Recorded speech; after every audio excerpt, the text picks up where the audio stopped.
Assalamualaikum warahmatullahi wabarakatuh. Waalaikumsalam warahmatullahi wabarakatuh. Bapak Ibu guru di mana saja berada, pemirsa sekalian dan sahabat Mita yang berbahagia, kembali bertemu dengan kami MGMP Bahasa Inggris Kabupaten Magelang. Tak terasa sudah setahun kita berada di masa pandemi COVID-19. Jadi kita mulai tidak ada pembelajaran tatap muka itu Maret tahun 2020 dan sekarang sudah Maret 2021. Meski begitu, tidak berarti bahwa kegiatan-kegiatan untuk peningkatan diri itu terhenti. Di sini kami Meta Magelang atau MGMP Bahasa Inggris Kabupaten Magelang kembali hadir dalam acara e-talk yang kali ini akan mengangkat tema kiat-kiat sukses lolos PAK. Sudah hadir di sini bersama kami Bunda Yani. Apa kabar Bunda? Alhamdulillah baik, sehat dan masih tetap kuat. Alhamdulillah. Sahabat Meta sekalian dan Bapak Ibu guru di mana saja berada, Bunda Yani ini merupakan sosok yang gigih, tidak mau berhenti untuk belajar, dan beliau sudah banyak mengisi channel YouTube MGMP Bahasa Inggris Kabupaten Magelang. Kalau selama ini yang kita kenal di channel kita, Bunda itu sebagai pengajar untuk menghadirkan materi-materi pembelajaran secara online bagi siswa-siswa SMP, terutama khususnya bahasa Inggris, agar anak-anak kita yang SMP itu tidak ketinggalan materi pelajaran. Oke. Namun kali ini Bunda berbeda. Beliau akan menghadirkan materi bagi Bapak Ibu guru. Ya, dari pengalaman beliau yang sangat banyak, kita akan berbagi melalui bincang-bincang kali ini. Sebelumnya silakan Bunda untuk menyapa Bapak Ibu guru dan sahabat Meta. Monggo. Baik, terima kasih Bu Alfi. Hai semuanya sahabat Meta, Alhamdulillah kita berjumpa kembali di channel YouTube kita MGMP Bahasa Inggris Kabupaten Magelang. And I hope all of you are fine, all of you are tough dan tidak menyerah, tidak berhenti untuk belajar walaupun di masa pandemi. Seperti saat ini saya harus mengucapkan terima kasih yang sebesar-besarnya kepada Meta atau Magelang English Teachers Association atau yang dikenal sebagai MGMP Bahasa Inggris Kabupaten Magelang, bahwa Meta ini sudah memberikan ide, menuangkan ide, bincang-bincang seperti ini untuk mengisi kegiatan Bapak Ibu guru di masa pandemi supaya tetap terisi, tidak tidak stuck, terus tidak belajar itu tidak. Jadi terima kasih sekali, ini mungkin baru MGMP Bahasa Inggris saja yang mengadakan acara seperti ini. Wow, tepuk tangan untuk MGMP Bahasa Inggris. Baiklah, sebelum kami mulai bincang-bincang kali ini, akan saya bacakan dulu profilnya beliau. Nama lengkap Dayani MPD. Beliau saat ini menjabat sebagai Kepala SMP Negeri 2 Sumbung Kabupaten Magelang. Adapun pengalaman beliau, yang pertama pernah menjadi semifinalis Innobel tahun 2017, kemudian pemerasaran seminar nasional tahun 2017, guru berprestasi juara 1 tingkat Kabupaten Magelang tahun 2018, dan menjadi finalis guru berprestasi tingkat Provinsi Jawa Tengah di tahun yang sama, yaitu tahun 2018. Kemudian beliau menjabat sebagai Ketua MGMP Bahasa Inggris SMP Kabupaten Magelang dari tahun 2013 hingga tahun 2020. Yang terakhir, beliau saat ini menjabat sebagai Ketua Garasi, yaitu Forum atau Guru Sadar Literasi Kabupaten Magelang. Ini baru berdiri ya, Bunda, tahun 2020. Ya. Seperti itu profilnya beliau, dan langsung saja kita mulai bincang-bincangnya ya Bunda ya. Jadi begini, yang kita harapkan di sini Bapak Ibu guru yang bisa menyimak acara ini adalah Bapak Ibu guru dari semua lapisan, baik yang sudah lama maupun yang baru. Jadi mulai dari awal saja kita akan membicarakan ini ya. Jadi sebenarnya apa itu PAK Bunda? Untuk siapa sebenarnya?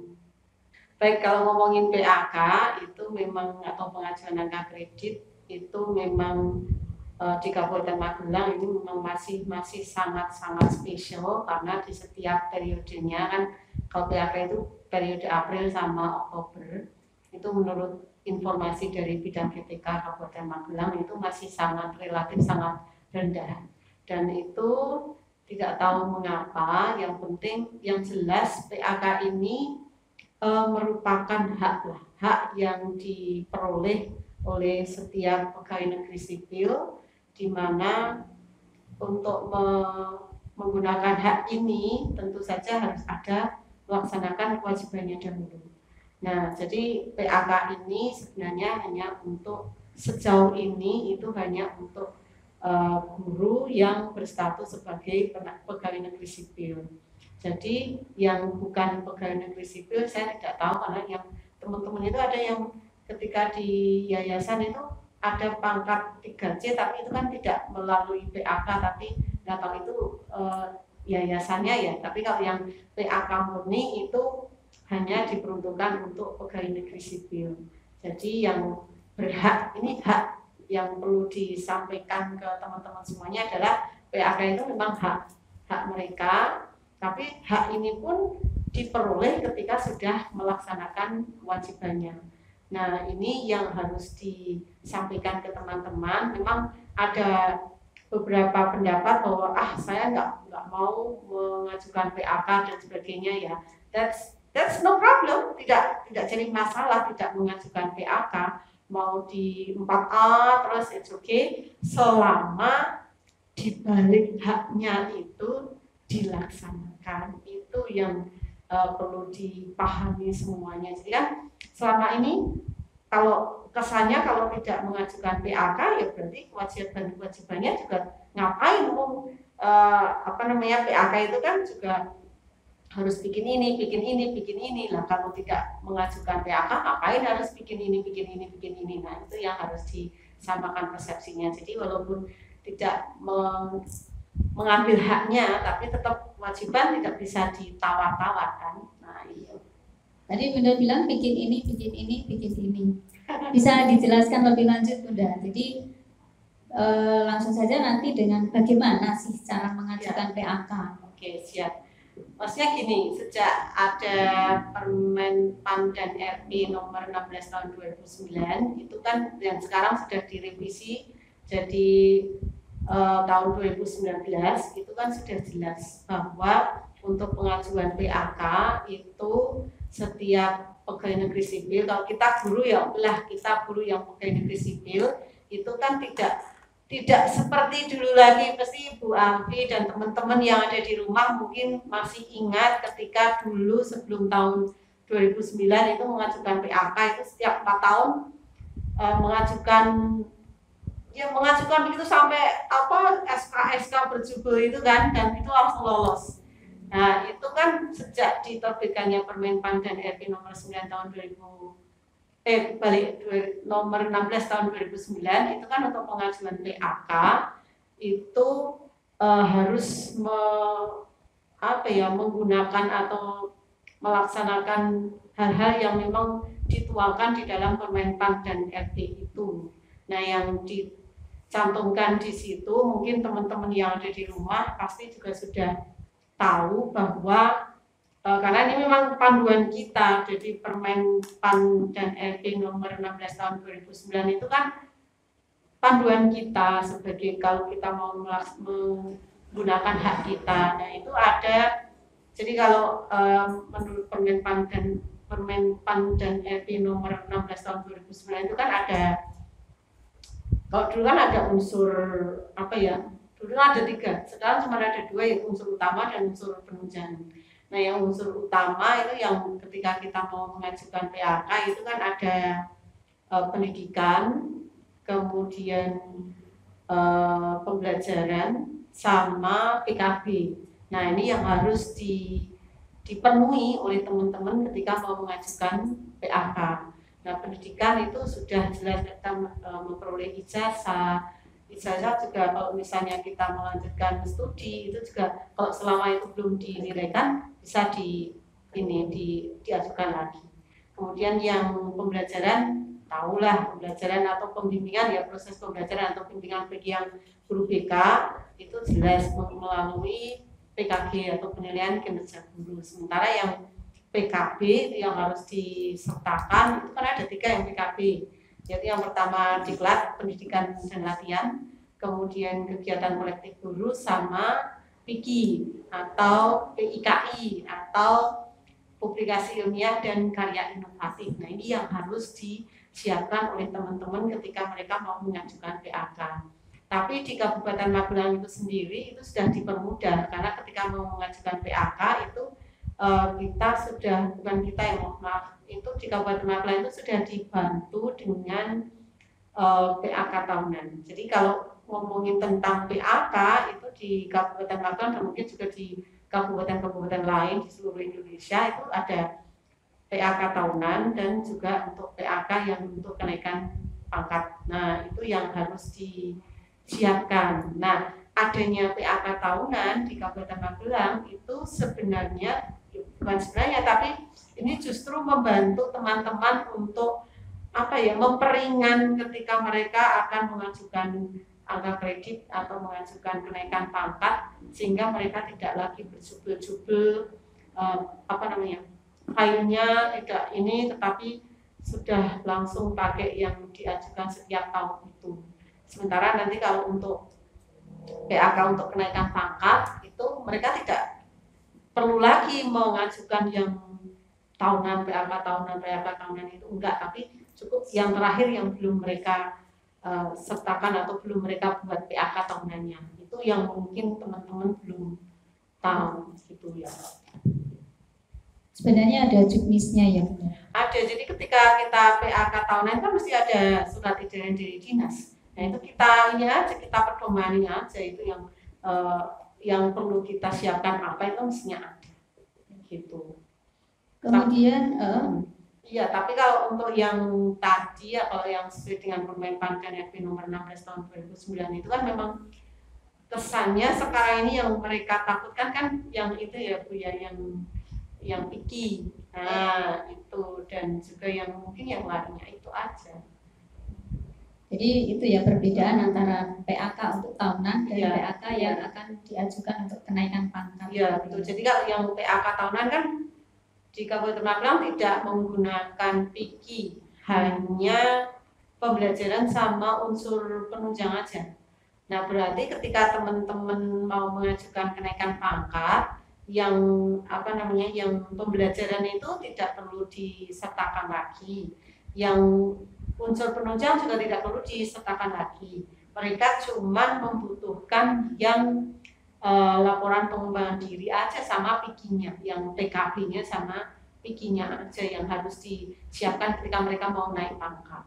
Itu kalau pengajuan PAK tahunnya rutin? Iya. Bagaimana jika nggak rutin? Nah kalau nggak rutin berarti dari awal kan ketika kita rutin mengajukan PAK itu database-nya data kita yang mau diajukan itu kan sudah ada di sana, sudah ada di bagian administrasi yang Dinas Pendidikan dan Kebudayaan Kabupaten Magelang. Tapi kalau belum, ya berarti dari awal, misalnya awal-awal mengajukan PAK tahunan itu tahun 2015 kayaknya ya. Nah itu 2015 bikin, 16 bikin, 17 enggak, 18 enggak. Berarti ya yang 17 sama 18 sama 19 sama 20 itu dibikin. Makanya kalau mau enteng, mau ringan, ya tertib aja yang di PAK tahunannya itu. Sehingga nyicil kita tidak berbondong-bondong untuk mengajukan berkas yang banyak gitu.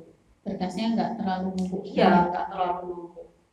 Jadi ketika kita sudah rutin di PAK tahunan itu nanti kita tinggal ditulis ya di dupaknya itu tetap ditulis tapi bukti fisiknya tidak usah disertakan karena di sana sudah ada.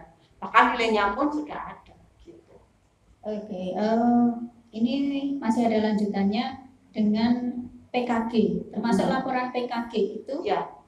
Juga kalau PAK tahunannya belum ya dari awal. Iya, dari awal. Tapi kalau, nah ini yang membuat kita tuh rugi kalau PAK tahunannya itu tidak rutin. Kenapa? Karena kalau PKG itu kan nilainya lumayan ya. Lumayan itu misalnya ada yang 10 setengah, kemudian 20,25, yang golongan 4A itu bahkan 29,75, bahkan nilainya kalau misalnya amat baik itu 37,18. Itu kalau kita rutin setiap tahun mengajukan itu kan sudah ada nilainya, sudah sana dicatat, oh kita dapat nilai segini.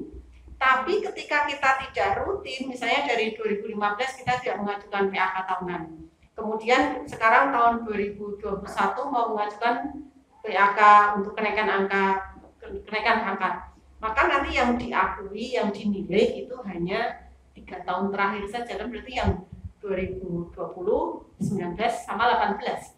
Berarti yang 17, 16, 15 hilang. Itu kan kita sudah rugi berapa nilai itu. Sementara nilai sekarang untuk kenaikan pangkat kan sangat-sangat berarti untuk mendulang pundi-pundi angka kredit yang nanti mungkin juga akan disampaikan oleh Pak Mustaqim, salah satu dari acara ini juga. Nah itu, sehingga kalau rutin itu enak, sudah punya tabungan gitu loh. Jadi istilahnya kalau PAK tahunan itu adalah tabungan kita.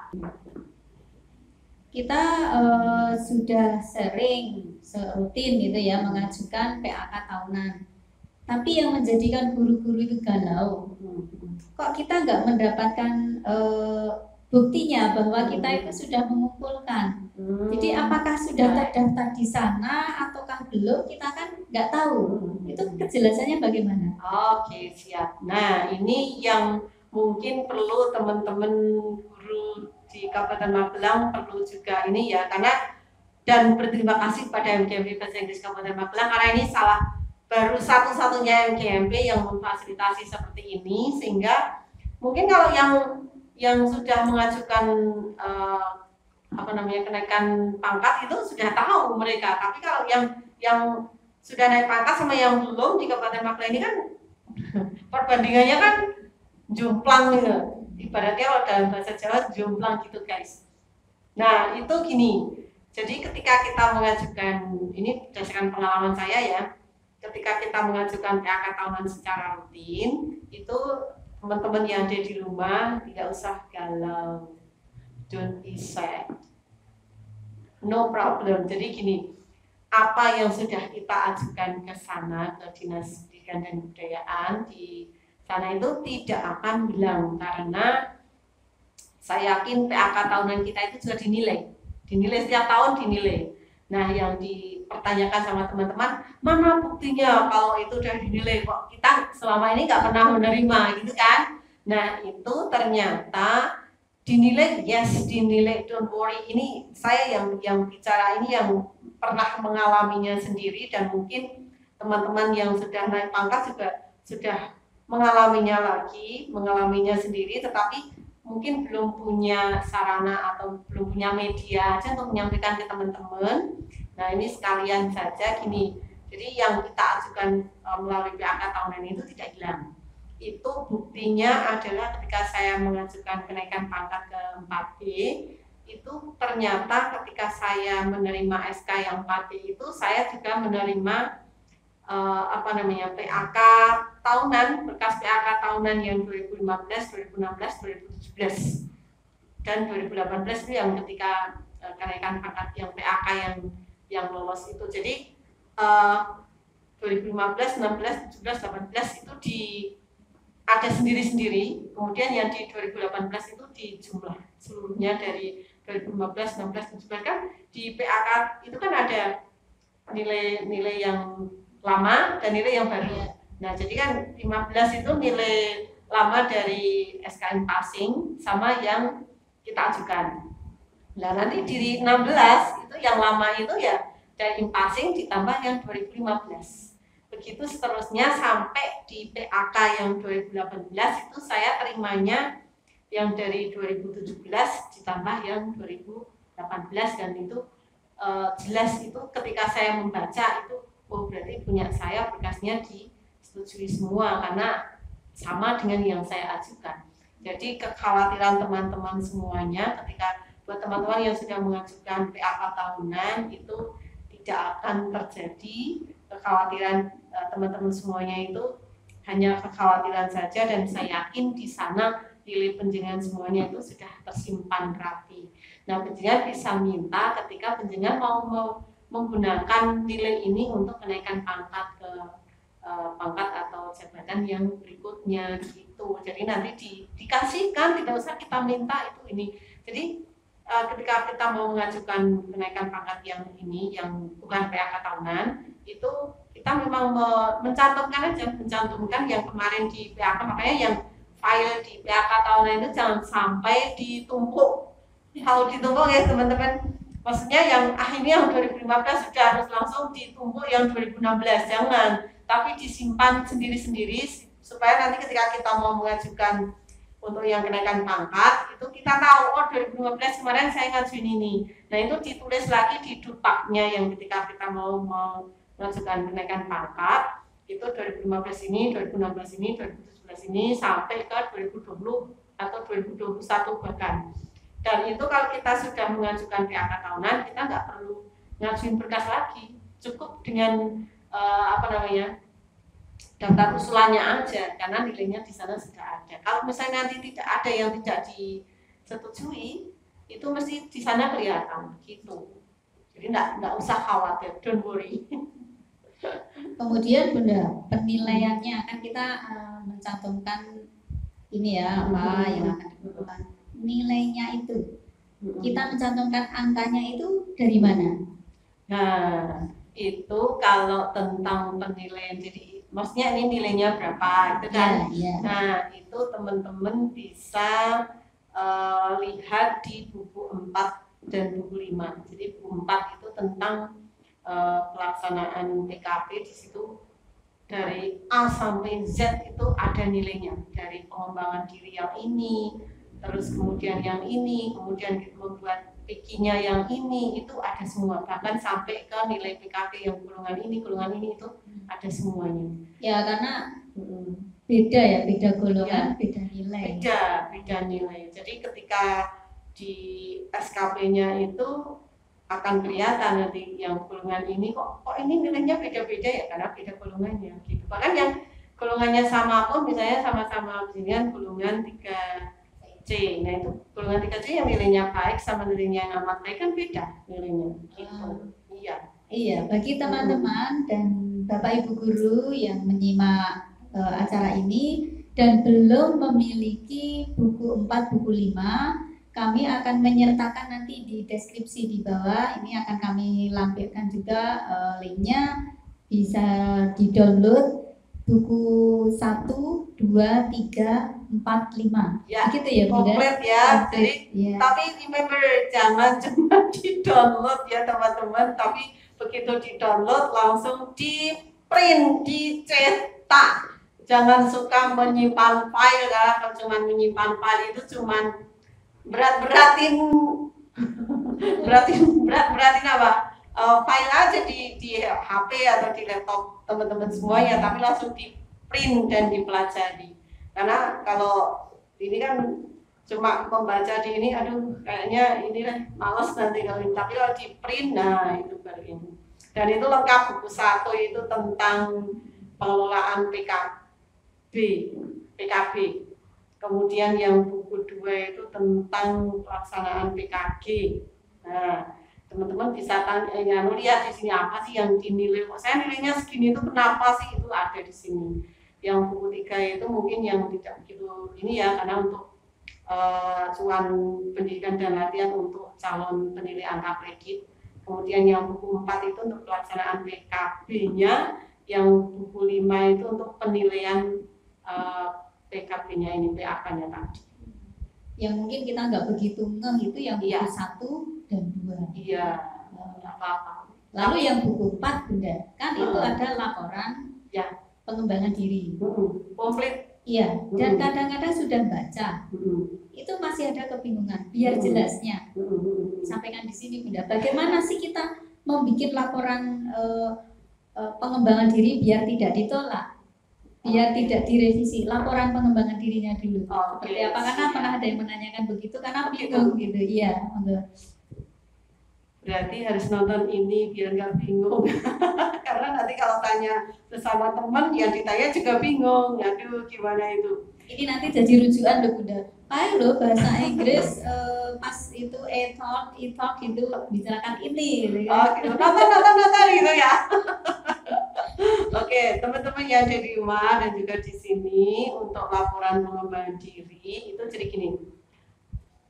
PD itu, pengembangan diri itu memang wajib hukumnya bagi kita semuanya, bagi teman-teman itu. Bahkan pengembangan diri itu nggak hanya buat yang PNS saja, tapi juga untuk yang non PNS. Kenapa? Karena pengembangan diri kan untuk mengembangkan diri. Jadi yang GPP yang masih ini juga perlukan pengembangan diri. Jadi banyak sekali yang ngapain sih ikut MGMP, ngapain sih ini. Nah, padahal kan nanti di SKP itu kan juga ditagih. Di SKP-nya kita mau merencanakan apa. Nah, itu kan yang wajib. Jadi ketika kita mau buat laporan pengembangan diri, itu sebenarnya kita mulainya dulu dari SKP. SKP itu kan kita harus kontrak kita sebagai pegawai negeri itu di sini, dimulai di sini. Pengembangan diri kita itu mau apa? Mau ikut diklat, biasanya kalau diklat ini ya, karena diklat itu kan sesuai dengan biasanya terus ada rumor, paling yang diundang itu aja, yang itu aja, yang bahasa Inggris cuma itu aja gitu kan. Kalau nunggu diundang itu terus kayaknya lama banget dan seperti menemukan jarum di lautan jerami gitu kan. Pokoknya yang diundang diklat itu yang biasanya sekolah-sekolah yang ini, yang itu aja. Nah, supaya ini ya berarti kan kita pengembangan diri tidak cuma diklat tok, tapi juga ada kegiatan kolektif guru, ada PIKI. Nah, kegiatan kolektif guru ini termasuk kegiatan kolektif guru kan nanti ada sertifikatnya ya, yang di ini bisa untuk pengembangan diri juga. Nah, ketika teman-teman itu sudah mengikuti kegiatan pengembangan diri, entah itu diklat ataupun kegiatan kolektif guru, itu tidak terus ketika kita mau naik pangkat terus tidak serta-merta kita hanya menyertakan sertifikat saja, itu cukup. Itu enggak. Di buku 4 itu sudah jelas panduannya bahwa kegiatan pengembangan diri itu akan dinilai kalau disertai dengan laporan pengembangan diri. Nah, buat teman-teman yang ada di rumah, kan ini ada yang guru yang aktif sekali itu saat pandemi itu, webinar, semua webinar ikut. Giliran nanti mau mengajukan pangkat itu terus bikin laporannya itu, gimana ini. Nah, ada tips nih buat teman-teman yang ada di rumah. Ketika teman-teman Bapak Ibu guru semuanya itu mengikuti kegiatan pengembangan diri, itu langsung dibuat laporannya. Karena nanti kalau ditunda itu biar itu isinya apa aja ya, ada uraian materinya kan, ada itu yang jadi tempat, waktunya kapan, acaranya apa, siapa pembicaranya, di mana dilaksanakan, itu ditulis. Ada manfaatnya, ada tujuannya apa, manfaatnya apa, dampaknya apa, itu ditulis.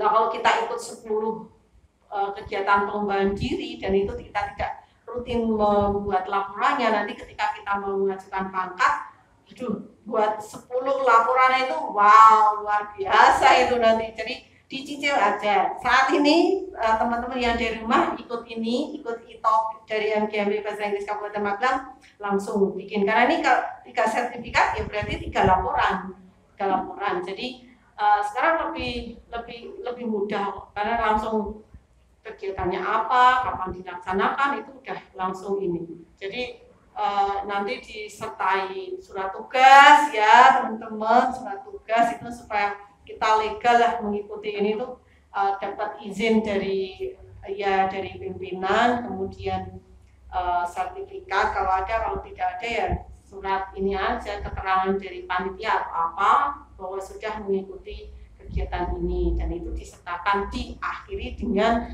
matriks. Tapi matriksnya itu kan tinggal kopas saja dari sini, dampaknya udah ada, kegiatannya udah ada, pembicaranya udah ada, tempat ininya juga ada, tinggal kopas di sini doing, kopas di sini doing, sudah.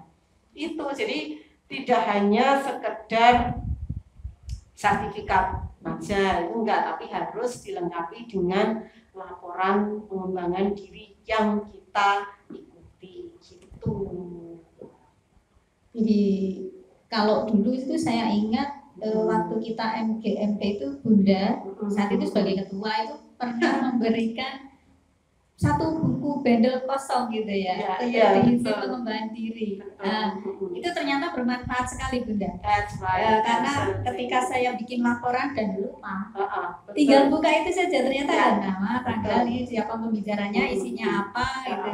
Ternyata bisa. Jurnal PKP. Iya, jurnal PKP. Nah, kalau teman-teman masih menyimpan bukunya itu dilanjutkan secara tebel kan gitu. Ya, saya ingat juga saya sampai kemeng menandatangani semua peserta MGMP saat itu. Nah, itu.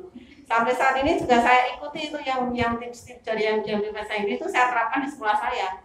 Jadi semua guru itu tetap dikasih jurnal pengembangan diri, dan itu harus diisi setiap apapun kegiatan pengembangan diri yang mereka lakukan gitu. Jadi ada ini ya, sudah ada jalan terang sebenarnya ya. Terus Bunda, satu lagi pengembangan diri sudah kita, semoga nanti kita bisa mencoba membikinnya ya. Nanti kalau masih ada pertanyaan silakan tuliskan di kolom komentar ya, sahabat Meta, Bapak Ibu guru di mana saja berada. Kalau nanti pembicaraan ini kok masih ada yang mau ditanyakan, silakan nanti di situ ditulis di komentar, kita akan berusaha menjawabnya. Bahkan itu ada tambahan ini. Teman-teman mungkin yang ada di sekolah, setiap sekolah itu pasti awal tahun pelajaran atau awal semester itu banyak sekali sekolah-sekolah yang melaksanakan IHT, in-house training. Itu IHT itu guys, Bapak Ibu, teman-teman semuanya, sahabat Meta, itu bisa jadi, bukan hanya bisa, tapi itu juga salah satu dari kegiatan pengembangan diri. Tinggal nanti diajukan, dibuatin sertifikat, minta sertifikatnya, jadi yang tanda tangan 2 kali ya, kepala sekolah sama kepala dinas, itu bisa dinilaikan sebagai kegiatan pengembangan diri. Dan don't forget, buat laporan pengembangan dirinya supaya bisa dinilai. Jangan nanti benar kok enggak punya saya kok enggak dinilai ini padahal sertifikat ada ternyata belum buat laporan pengembangan dirinya gitu, yang teman-teman mungkin kelupaan gitu. Dan workshop di sekolah pun kalau dibuatkan sertifikat bisa, tapi yang tanda tangan harus dari dinas ya. Karena kan sekolah tidak punya hak untuk melaksanakan itu kan, harus ada kerjasama dengan dinas terkait. Iya. Kemudian masuk ke setelah ada pengembangan diri ada PIKI, publikasi ilmiah dan karya inovatif. Ini perlu sahabat Meta ketahui, kita nanti akan juga melaksanakan kegiatan semacam ini dan itu akan dikupas oleh Bu Bekti. Ya. Tapi di sini saya mau menyinggung sedikit. Boleh. Kayaknya gitu Bunda. Kalau dilihat-lihat selama ini kan kenaikan pangkat yang ada di Kabupaten Magelang itu, kalau ibaratnya lalu lintas itu sedang mudik kayak lebaran itu tiba-tiba masuk ke jalur yang bottleneck gitu ya. Jadi yang berhenti banyak, yang mau masuk ke sana itu hanya terbatas sedikit, kemudian yang lolos pun juga sedikit gitu. Nah, sebenarnya apa memang sulit itu mengajukan PAK-nya itu, atau karena banyak yang bilang angel saiki angel gitu, dan ketika dilihat hasilnya yang lolos kok Ming Siti ojo jajan angel tenang gitu ya.